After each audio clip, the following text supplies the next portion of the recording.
walkthrough of the watch list section and showing you how you can implement these watch lists into your trading on a daily basis as a new trader or even as an experienced trader. Okay, so the watch lists are basically our homework, right? This is our guideline, our playbook for the entire day. We're doing the homework for you, and all you have to do is come in and look at the levels and see if you like them and take the ones you do like. Okay, so what I'm gonna do in this video is I'm gonna show you what all these terminologies mean, and I'm also going to show you an example of how I would take some of these watch lists. Okay, the first thing I'm going to want to do is show you what the terminologies actually mean, and to do that I'm going to be going to a little whiteboard over here. Okay, so what does a bounce mean? Okay, a bounce, basically you're looking for a very strong trending stock, which we've already defined, and at this point we're just looking to catch a pullback. So the pullback would be let's just say this is AMD. We're watching AMD, and Aristotle and Felony and everybody in the chat is watching the 90 bounce on AMD. That means we're waiting for the stock it's trading here right now at open. We're waiting for it to come down to 90, and we're going to bounce it here. By bouncing, that means we're buying calls. So bounce equals buying calls or buying equity. This is a bullish position. We're ultimately waiting for a pullback on this strong stock, right? So that's what a bounce means. A reject is the exact opposite. Strongly downtrending stock, right? Very trending to the downside. We're looking to catch a pullback on the upside, and we're going to be buying puts at this resistance level. So calls for bounce, reject, puts. Okay, break above, sort of similar to a bounce because it's bullish, but you're looking for a break above a key level.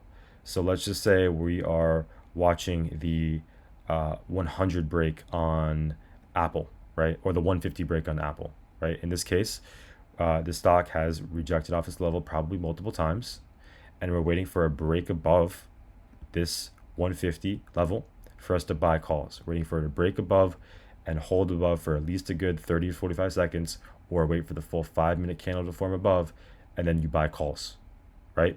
If you want to play it even safer, what you could do is wait for the retest to happen. So wait for it to break out, then come down to retest this level, then buy your calls on that bounce. Okay, this is something else you can do if you want to take an even lower risk entry on a break above, right? Break below is very similar to a break above, except it's bearish. In this case, we have multiple bounces off a support level, and we're looking to take a break below this level. So we're buying puts once the stock breaks this key level. So let's just say this is Tesla 800, right? This level is Tesla 800, and we're saying, okay, watch for a break below 800 on Tesla. That means we want to wait for the stock to break below 800 and then buy puts. This doesn't mean buy puts at 780. This means wait for the stock as soon as it breaks the 800 level, wait a good 30 to 45 seconds for it to hold below, or wait for the 5-minute candle to hold below, and then buy those puts. You don't want to be taking this multiple hours after the break below has already happened. You want to be taking this when it actually does happen. Okay, the initial move is always stronger than those later moves. All right, so that's what all of this means. Okay, this is central to our watch lists and the terminology, and once you know this, you'll be able to read the watch lists pretty easily. Okay, now let's walk you through some examples. So let's look at Google 107 and 108 bounce. Okay, let's do that quickly. Google. We're going to go to the 15-minute time frame, and we're going to go to the day this is posted, so on the 27th, and mark the levels. So 108 to 107. So what you would do is stock's trading above it currently, pre-market, wait for the stock to get to this level at 108 to 107, this little zone over here, then buy calls and ride that momentum up, right? That's all you're doing in this particular case, right? Let's look for a second example. Let's watch PayPal 80 bounce, right? I think a few of us were watching PayPal this day. I think Felony is watching PayPal. Mike was watching PayPal. Yeah, Felony is watching PayPal as well. We were all watching the 79 to 80 level. for the most part. Pretty much 79 to 81 we were watching. Okay, so let's jump over to PayPal and let's chart this level. 79 to 81. Okay. Which level was I watching this day? Let me just double check.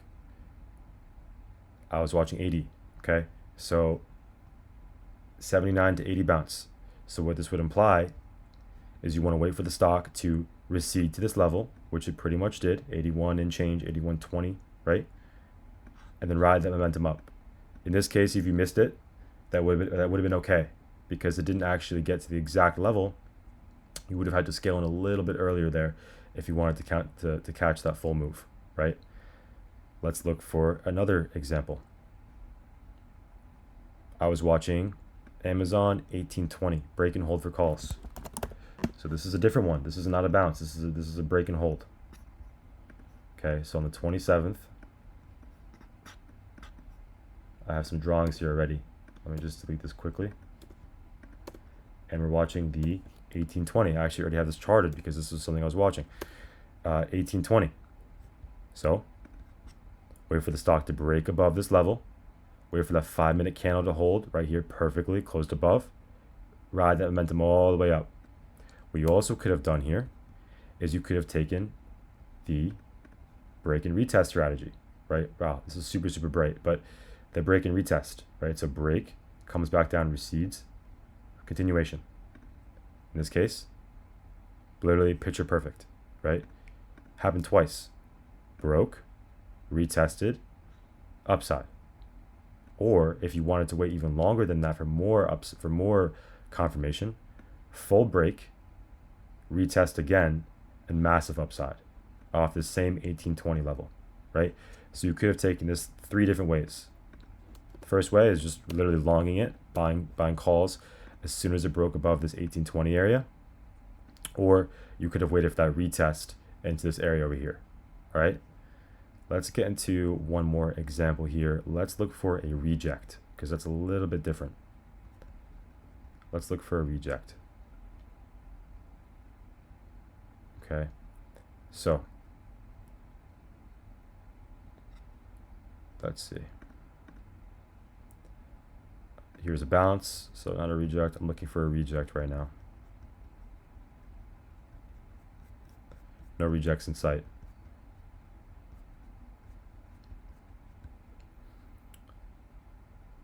Okay, let's look at this 626 NVIDIA reject, NVIDIA 170 to 171. Okay, let's jump back to NVIDIA.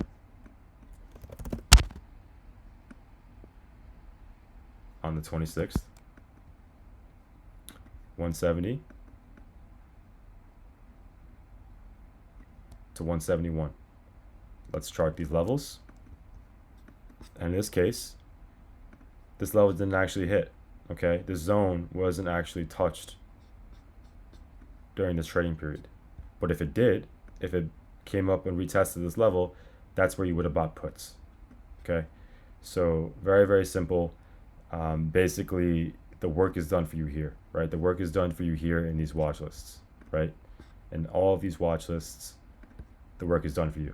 In this case, Aristotle's watching Meta, 165 to 166 reject, right? Which day is this? This is on the 26th. I think this was literally right off the gate. Look at this, 166 on Meta. As soon as the market opened, retested this 166 level, you buy puts for that reject, move all the way down. And look at this move Aristotle caught. That's a 4.5% move down on equity. That's a 4.5% move down or more. Almost 5%. Right? So that is what a reject looks like. You're basically buying puts at this area over here. Rejects and break aboves and break belows. Let's talk about the contracts you'd be picking if you decided to take them. Okay? So as we've learned before, let's say we were given this on a watch list. This would imply we are looking to take AMD, which is the ticker, 92, which is where we're entering at. So we're waiting for the stock to recede to 92. And we're taking a bounce, which implies we're bouncing it once it comes to 92. That means we're buying calls. Okay. So I'm going to write calls here just to clarify. Calls, all right? Looking to buy calls at this 92 level in AMD. So how do you do it? Open your app, the trading platform you use, whether it's Webull, Robinhood, or Thinkorswim. Go to the bottom left, hit feeds on Webull, search the ticker AMD, click on the actual ticker here, AMD, Advanced Micro Devices. Then it's going to open the option chain. This is the option chain, okay? Now, scroll to the bottom a little bit so you can see more relevant strike prices. What I mean by that is you want to be seeing this little thing right here. This is the stock price where it's currently trading at 94.47. So it's not quite at 92 just yet. So we have to wait for it to come down to 92. We're not buying just yet. But once it does, which contract do we want to be taking? Well, make sure on the bottom right that we have calls selected. So we're looking at calls, okay, not puts. If you click on this little arrow, it'll say puts or calls. You want to make sure calls are selected. Then from here, you want to be looking for day trades. You want to be taking weekly at the money or slightly out of the money contracts. Now, what does that mean? That means you want to be looking for contracts that are between 3 to 4 strike prices from what it's currently trading at. Okay, so if I was taking it right here at 94.47, which obviously is not correct, we should be waiting for it to go to 92. If I was taking it right here, though, I would be looking for these contracts. Either 95 strike price, 96 strike price, 97, or 98. Any of these would be sufficient. Okay, now if it was trading at 92, then the same thing would hold true. We'd be looking for these contracts, right? 92 or 93 down to like 96. All right, between 3 or 4 strike prices, this is the zone we're looking to buy in. Okay, now in terms of the expiration date is always going to be this week contracts as long as it is not a Friday. If it is a Friday, go to next week. And how to do that?